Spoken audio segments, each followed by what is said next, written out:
harsh critic and stuff are either being disingenuous or don't look into box office whenever you click on show times and stuff, because it's kind of hard to disagree that Superman is being successful, because I got my IMAX tickets and I couldn't watch one of the show times because it was pretty much sold out. So I went to the next show time and be able to get the tickets then. So there is hype. Yeah. And also, boycotting something because you're not getting what you want is being very childish, in my opinion. And the people that are really only into the Snyderverse stuff, you're only a Snyder fan. You're not a DC fan, because, especially a harsh critic, because he always seems to bash on everything DC besides the Snyderverse. He never really talks about movies before the Snyderverse, because DC's been there since the 30s. Because DC hasn't started just because Snyder came out.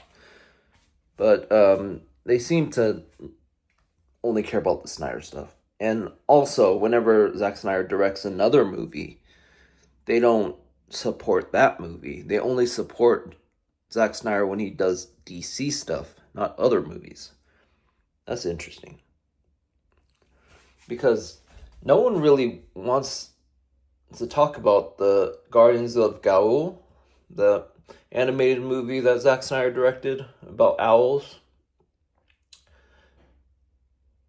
And I guess because Snyder fans want things to be serious and they think animation is childish and stuff like that, because so far they seem to only talk about, outside of the Snyderverse stuff, they talk about 300.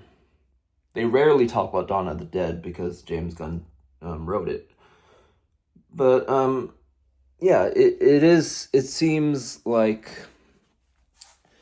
people need to grow up, because these characters are comic book characters, and comic book characters are mainly for the younger audience. There's, of course, adult comics in the DC world, but majority is the younger audience. Okay? And yeah, harsh critic is crazy. Harsh critic thinks Superman will fail. That's probably gonna be the title of the video.